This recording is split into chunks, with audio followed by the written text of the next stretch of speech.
evening, everyone. This is Varjesh Sharma, and today we are going to discuss our second competencies level question. और ये question जो है ये हमारा deal करेगा दो चैप्टर से, इनफैक्ट एक चैप्टर और एक पोएम से. The chapter name is madam ride the bus and Annie Gregory. आपको बता दूं, अगर आप कोई भी सैम्पल पेपर उठा के देखें, चाहे वो आप ईएडी यूज़ करते हो, एजुकार्ट यूज़ करते हो, कोई भी यूज़ करते होंगे, तो ऐसे क्वेश्चन अब बहुत ज़्यादा कॉमन हो चुके हैं जो 2 या 3 चैप्टर से मिलाकर आपसे पूछ लिए जाते हैं. ठीक है, और आज हम ऐसा ही कुछ क्वेश्चन समझने वाले हैं. तो क्वेश्चन क्या है, पहले इसे अच्छे से समझ लेते हैं. Human beings without God strength can't look beyond outer appearance and physical beauty. If you had to use the message of the given quote based on Anne Gregory to understand the inner strength of Wally, as she made efforts to fulfill her wish despite her age in Madam Ride the Bus, how will you elaborate it? Also, how it would have been difficult for Wally not to consider her age as an impediment. Definitely question बहुत बड़ा है. अक्सर बच्चे तो question देख के ही इसे skip कर देंगे, but let me tell you one thing, question बहुत इजी है. पहले इस क्वेश्चन को समझो. देखो, कभी भी आंसर करना है तो पहली चीज़ क्या होगी, आपको क्वेश्चन की डिमांड समझनी पड़ेगी कि क्वेश्चन में क्या चीज़ आपसे पूछी जा रही है, मांगी जा रही है. ठीक है, तो फर्स्ट स्टेप आपका क्या होगा, टू अंडरस्टैंड द क्वेश्चन. ठीक है, तो चलो हम समझते हैं कि क्वेश्चन क्या है. पहले देखो, पहले एक लाइन जो गिवन है, human beings without God strength can't look beyond outer appearance and physical beauty. Means अगर हम इंसान किसी दूसरे इंसान को देखते हैं तो हम क्या देखते हैं, हम उसकी फिजिकल ब्यूटी को देखते हैं, फिजिकल अपीयरेंस को देखते हैं कि वो कैसा दिखता है. ठीक है, कलर कैसा है उसका, हाइट कैसी है, एंड सो ऑन. ठीक है, हम उसके अंदर नहीं झांक पाते, what the person has in his heart, in his mind. ठीक है, और उसे समझने के लिए हमें क्या चाहिए, गॉड स्ट्रेंथ, भगवान की शक्ति चाहिए. ठीक है, और ये मैसेज हमें कहाँ से मिलता है, from the poem any Gregory. Similarly in the case of Valli, madam ride the bus में.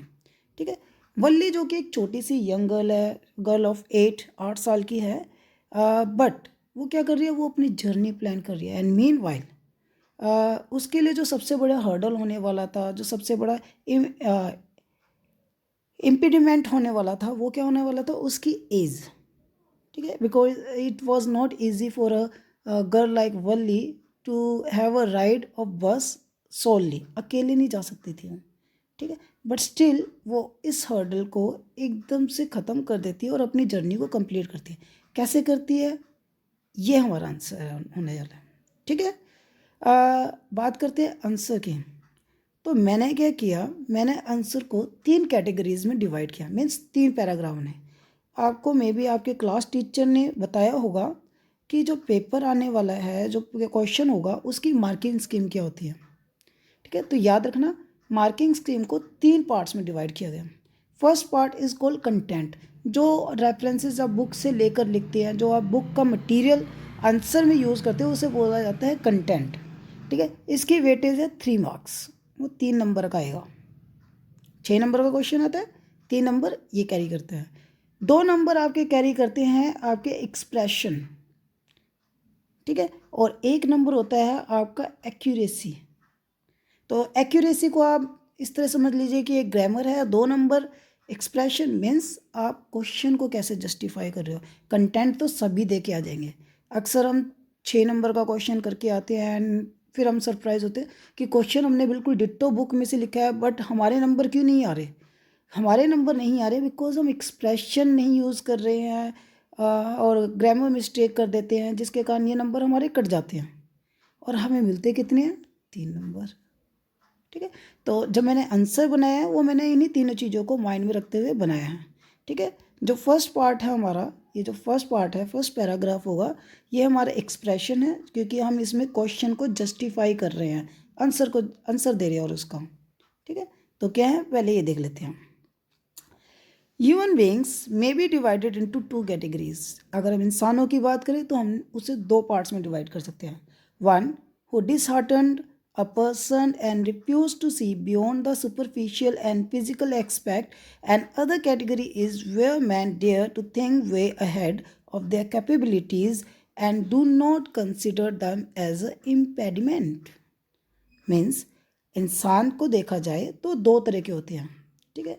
एक वो जो कि दूसरे पर्सन को डिस्करेज करते रहते हैं और फिजिकल एक्सपेक्ट पे ही डिपेंड रहते हैं कि अगर कोई पर्सन छोटा सा दिख गया तो वो वॉल को क्लाइम नहीं कर सकता। It's not hard and fast.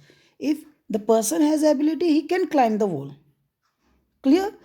Second person क्या होता है जो कि कहता है कि कोई बात नहीं, I know what I can do, and वो उसी चीज़ को बिलीव करते हुए उस टास्क को कंप्लीट कर देते हैं और उसके लिए जो उसके फ्लॉज होते हैं, इम्पेडिमेंट्स होते हैं, वो उन्हें इग्नोर कर देते हैं। सेम चीज़ हम देखेंगे in the case of Valli and Annie Gregory. Clear. So ये हमारा सारा क्या था, ये हमारा एक्सप्रेशन था। लुक बेटा, आप अपने आप भी बना सकते हो। It's not hard and fast कि आप मेरा ही मैटर यूज़ करोगे। आपको सिर्फ तरीका देखना है, लिखना आपने अपने तरीके से है, ठीक है। सेकेंड पैराग्राफ मैंने बना दिया एनी ग्रेगरी के ऊपर, क्योंकि दोनों चैप्टर हमने क्लियर करने हैं, दोनों एक चैप्टर और पोएम क्लियर करनी है। तो फर्स्ट पैराग्राफ हमारा एक्सप्रेशन हो गया, सेकेंड पैराग्राफ हमारा क्या होगा, हमने पोएम को ले लिया as a find in the poem. और सेकेंड पैराग्राफ हमने एनी ग्रेगरी के लिए लिया बिकॉज हमारे पास रेफरेंस ही एनी ग्रेगरी से आ गया था और उसके बेसिस पे हमने वल्ली को जस्टिफाई करना था, तो इसलिए हमने फर्स्ट पैराग्राफ एनी ग्रेगरी का ले लिया, ठीक है। तो एनी ग्रेगरी की पोएम की बात करते हैं।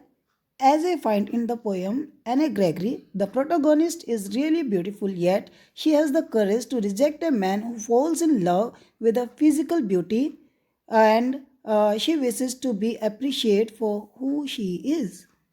तो यहाँ पे हम देखते हैं एना ग्रेगरी जो हमारी मेन प्रोटोगनिस्ट है, मीन्स एक्ट्रेस, हीरो कह लो पोइम की, उसके अंदर इतना करेज है कि वो एक पर्सन को इग्नोर कर रही है, उसे डिनाई कर रही है that she may not fall in love with him since he is attracted towards her physical beauty, not for her inner heart, ठीक है। वो चाहती है कि उसे दुनिया अप्रिशिएट करे, उसकी प्रशंसा करे, बट क्यों करे, वो उसके इनर सेल्फ के लिए प्रेस करे, ना कि उसके आउटर सेल्फ के लिए। She does not want to dye, यहाँ पे डाई का कलर सॉरी स्पेलिंग थोड़ी मिस्टेक हो गया, टाइपिंग एरर है, चेकआउट कर लेने से, ठीक है। She want to dye her hair grey और रेड, वो नहीं चाहती कि मैं अपने बालों को कलर करूँ, चाहे सो डैट मेरा जो बिलवर्ड है मुझसे लव करे, and decided to be an ordinary woman, वो चाहती है कि मैं एक ऑर्डिनरी वीमन बन के रहूँ एंड जो मेरा बिलवर्ड है वो मुझे ऐसे ही प्यार करे। क्लियर। सेकंड हमारा जो रेफरेंस हमने ले लिया थर्ड पैराग्राफ, वो अब हमने वल्ली के ऊपर ले लिया। देखो मैंने बिल्कुल सीबीएसई पैटर्न से आंसर को फॉर्म किया है। फर्स्ट एक्सप्रेशन आ गया हमारा 2 मार्क्स का, फिर हमारा कंटेंट होगा और ग्रामर मिस्टेक्स अगर ना करे तो वो 1 नंबर वो एक्यूरेसी का मिल ही जाएगा, ठीक है। तो थर्ड पैराग्राफ वल्ली के ऊपर है। ऑन दी अदर हैंड, जबकि दूसरी तरफ देखो फर्स्ट पैराग्राफ सेकंड पैराग्राफ हमारे उसकी तरफ हो गया एनी के, now the third one for Valli. On the other hand, जबकि दूसरी तरफ if we trace out Valli in the chapter, अगर हम वल्ली को ट्रेस आउट करते हैं कौन से चैप्टर में, madam rides the bus, she does not keep her age as a barrier and decides to take her maiden bus ride. वो अपनी एज को एज ए बैरियर नहीं यूज़ करती और डिसाइड करती है कि वो अपनी पहली बस राइड लेगी। Maiden means first.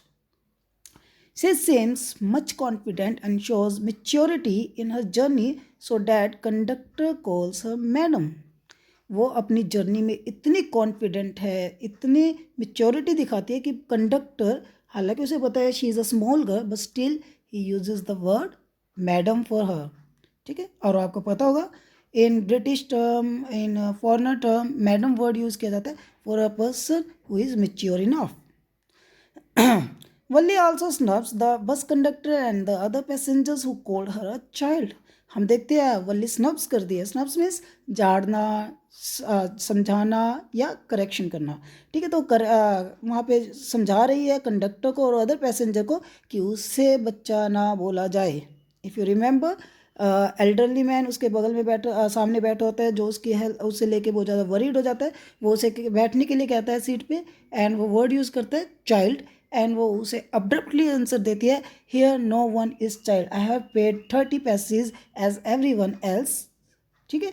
तो वहाँ पे हम उसका बिहेवियर देखते हैं, वो किस तरह से मना करती है कि मुझे चाइल्ड मत बोलो. She treats herself as an independent passenger who has bought a ticket and wants to be treated like every other passengers and remain confident throughout her journey. अगर हम वल्ली को देखें तो वल्ली ने सिंपल सा एक फंडा यूज़ किया हुआ है. वो क्या है कि मैंने भी सेम दूसरे पैसेंजर की तरह 30 पैसे दिए हुए हैं. So do not consider me a child, do not consider me something differ. I am just like every one else. मैं सभी के जैसी दिखने वाली हूँ, एक नॉर्मल पैसेंजर हूँ जो कि विलेज से टाउन की तरफ जा रही हूँ. Thus it was not easy for Valli. और इसी तरह हम देखें तो वल्ली के लिए बिल्कुल भी ईजी नहीं था to plan and accomplished her journey in the tender age. इस छोटी एज में अपनी जर्नी को प्लान करना और वहाँ पर घूम कर वापस आना. ठीक है, तो इस तरह मैंने क्या किया, मैंने तीनों एस्पेक्ट यूज़ किए. पहले मैंने यहाँ पर एक्सप्रेशन यूज़ कर लिया, मैंने ये बता दिया ह्यूमन बींग्स के बारे में, क्योंकि हम दो कैरेक्टर को पढ़ रहे हैं और दोनों कैरेक्टर एक जो नेगेटिव की तरफ जा रहे हैं एक तो पॉजिटिव की तरफ जा रहे हैं, तो हमने दोनों चीज़ों को इसमें यूज़ कर लिया. ठीक है, देन हमने एने ग्रेगरी के बारे में बात की कि एने ग्रेगरी किस तरह से फॉल इन लव की बात करती है. देन लास्ट में हमने वल्ली के करेज ट्रिप के बारे में बात की, किस तरह से उसने अपने ट्रिप को प्लान किया और उसे अकम्प्लिश किया. और इस तरह हमने एक पूरा अच्छा सा आंसर बना लिया जिसकी वर्ड लिमिट यहाँ पर 160 अराउंड पहुँच गई है. डैट मीन अगर आप ये आंसर करके आते हैं तो आपको 6/6 मिल जाएंगे. ठीक है, तो I think this is enough for today and best of luck. मैं कुछ क्वेश्चंस नेक्स्ट सेक्शन में डिस्कस करूँगा.